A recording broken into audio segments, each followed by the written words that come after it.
J'ai été libéré de mes fonctions de secrétaire général du parti et de président du Conseil d'État.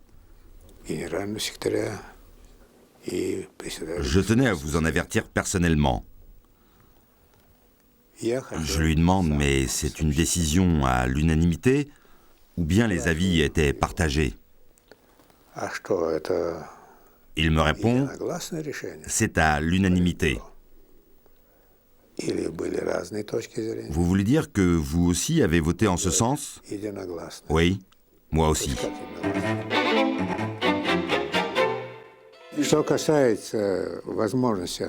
Pour ce qui est de l'éventuel limogeage de Necker, 2 personnes m'en ont fait part.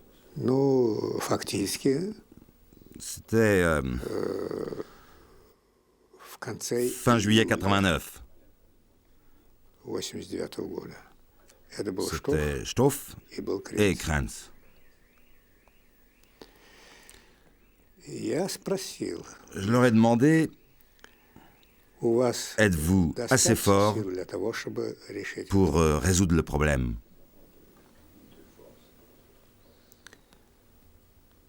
Ils ont répondu, non, pas encore, mais nous estimons que d'autres nous rejoindront. Et alors nous serons en mesure d'aborder la question avec assurance, sans pour autant ignorer que nous allons au-devant de difficultés, car nous ne pouvons pas préjuger du comportement de certains. Et pour ça, on avait besoin de pouvoir s'assurer du soutien de certaines personnes. Car dans ces cas, tout se produit inconsciemment par la psychologie du groupe. On ne va pas parler à tous les 26 membres, ça serait trop dangereux, parce que parmi ces gens, tous ne pourraient pas comprendre. Et quelques-uns pourraient alors nous dénoncer et tout raconter à Honecker. Prenons seulement Mittag ou Hermann qui avaient des relations particulières avec lui. Ils auraient dit tout de suite « mais t'es fou ou quoi ?» J'en parlerais à Honecker immédiatement et on se serait trouvé en prison tout de suite. C'est quand même le chef des forces de sécurité. Chacun pouvait être immédiatement accusé de haute trahison. Bien sûr, il y avait des discussions. Stoff a travaillé depuis 1965 dans ce sens. Des gens comme Lorenz, je ne cite que des membres du bureau politique, ou Velve, malheureusement décédé d'une crise cardiaque depuis, ou moi-même, Schurer, j'ai aussi sondé le terrain avec Krenz. En février, je lui ai dit « Egon, demain, je vais proposer au bureau politique ta nomination comme nouveau secrétaire général et la destitution de Honecker. » Et il a répondu « On y travaille aussi, mais si tu fais ça demain ou après-demain au bureau politique, c'est un coup d'État et je ne sais pas ce que cela va donner. Il faut attirer plus de gens et aussi les anciens qui ont combattu avec Honecker pour le destituer. » Le premier indice de l'éventualité d'un changement sérieux en RDA fut la réunion des premiers secrétaires des comités de district du Parti communiste allemand le 12 octobre. Pour la première fois, depuis de nombreuses années, les participants à cette réunion ont critiqué ouvertement Honecker. Ces critiques étaient contenues notamment dans les interventions de Modrow, de Emnitzer, de Jan, tous des premiers secrétaires régionaux.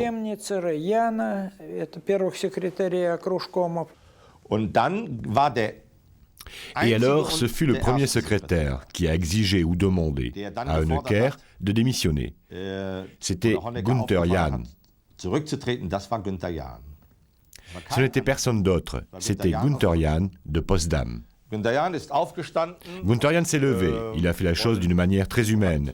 Il a dit à Erich Honecker, « Camarade Honecker, tu sais ce que je dois te dire, je dois me lever et te regarder en face. »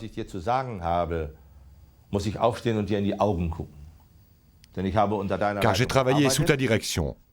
Mais maintenant, on est arrivé à un moment qu'ont déjà vécu une fois dans l'histoire du parti, et là il parlait du changement d'Ulbricht à Honecker, tu dois remettre la responsabilité dans de jeunes mains. Ça ne va plus avec toi. Quand il n'y avait pas de critique directe, il y avait, disons, des appréciations très poignantes de la situation dans la République. De cette information, on pouvait facilement conclure qu'une certaine cassure s'était opérée au sommet du parti et que les membres du Politburo ne soutiendraient pas en majorité Honecker si la question de son remplacement se posait. Donc, à partir de ce moment, il était clair qu'Honecker se trouvait en minorité, tandis que ses opposants représentaient la majorité, ce qui a été confirmé ensuite à la réunion plénière du comité central. Puis, le 12 octobre, lors de la réunion des premiers secrétaires, j'ai vu qu'il n'avait rien compris.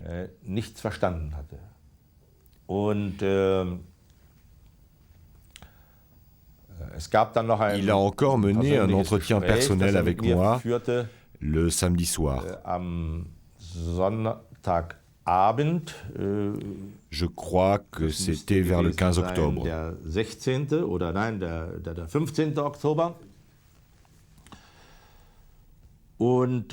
Lors de cet entretien, je me suis rendu compte qu'il n'était pas prêt de comprendre qu'il s'agissait ici de choses très, très difficiles. Il était toujours d'avis que ce qui se passait dans la rue, c'était la contre-révolution. Je ne pouvais pas complètement nier cela, et je ne voulais pas non plus le nier. Mais dans la rue se trouvaient des membres du Parti communiste, en fait une grande partie du peuple de la RDA, et ils ne voulaient pas le comprendre.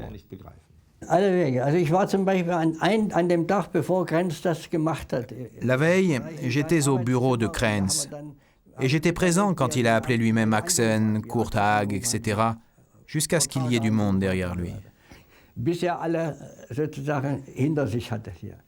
Willi Stoph a proposé d'être le premier à aborder la question, pour que ce ne soit pas Krenz qui dise lui-même « Moi, je veux être secrétaire général ». Cela avait l'air d'un coup monté, mais comment aurait-on pu faire autrement? J'ai surtout parlé avec Willi Stoph, parce que sans lui, toute l'affaire n'aurait pas eu de succès. Cela ne veut pas dire qu'il fallait manipuler Stoph. De son côté, on était convaincus. Mais il était aussi celui qui, disons, connaissait le mieux la situation globale de la RDA. Je connaissais la date de la séance du Politburo et je suis resté à attendre à l'ambassade. Gorbatchev était au courant. Je lui avais téléphoné pour le prévenir que la séance devant régler le problème Honecker était en cours.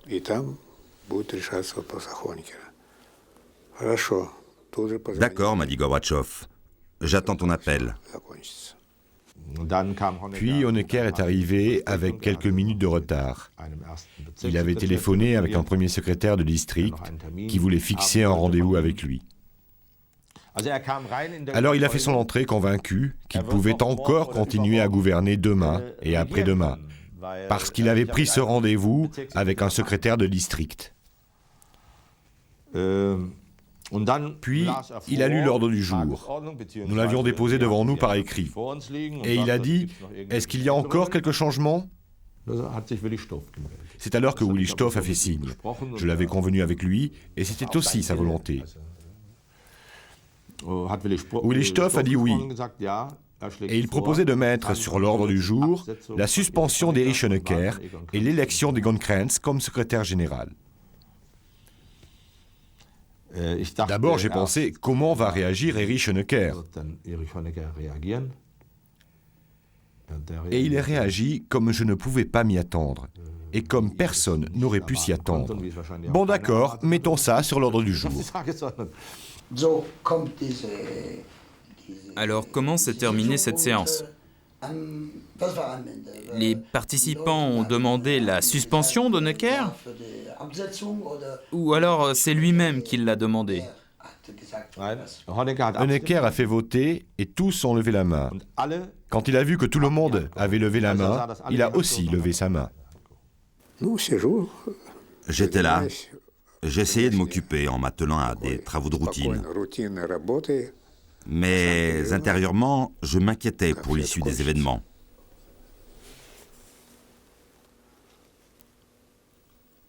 Le téléphone sonne. C'est Honecker au bout du fil.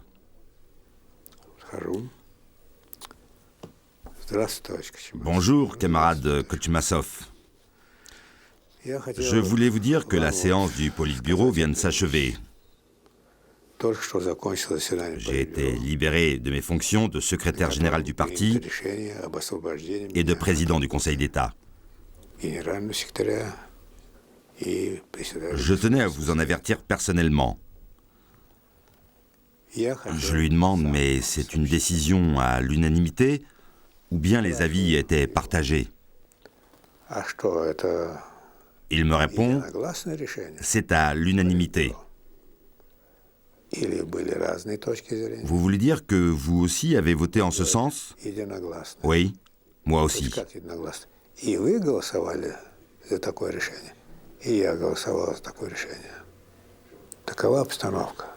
Voilà, c'est la situation, camarade Kochmasov.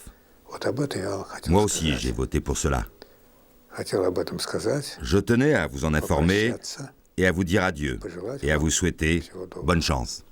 Je crois que la plus grande déception de Necker fut le fait que Günther Mittag, son ami, proprement dit, et son conseiller, dont il suivait les conseils depuis des décennies, était d'avis que depuis longtemps, cette suspension était déjà échéante. En tout cas, Erich Honecker a été démis de sa fonction avec sa propre voix. Il a lui-même voté. Il a vu que cela n'avait plus de sens de s'y opposer.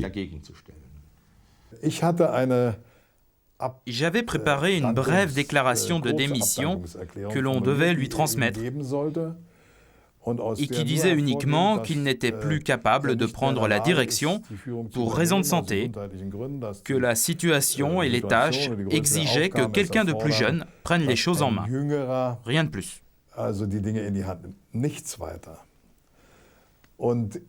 Et lui, dans sa déclaration au comité central, il a lu cela autrement. Il a dit qu'il était nécessaire que ce soit Krenz qui prenne les choses en main. Je ne sais pas s'il s'agissait là d'une tactique ou d'un avis sincère. En tout cas, elle ne correspondait pas, car c'est Stoff qui m'a proposé comme successeur. Cela a quand même échauffé les esprits et ils ont dit « Bon, le grand Erich est parti, mais maintenant avec Egon Krenz, nous nous retrouvons avec le petit Erich. » Donc il était très clair que les gens partaient du fait que rien ne changerait. Egon Krenz continuerait la politique d'Erich Honecker. J'ai écrit dans mon livre que c'était pratiquement la revanche du pharaon. Avec cet acte, il a déjà mis la graine de la destruction, parce qu'ainsi, le nouveau groupe ne pouvait jamais perdre l'apparence d'être le même régime que celui d'Honecker. Un régime juste un peu changé en apparence par un maquilleur.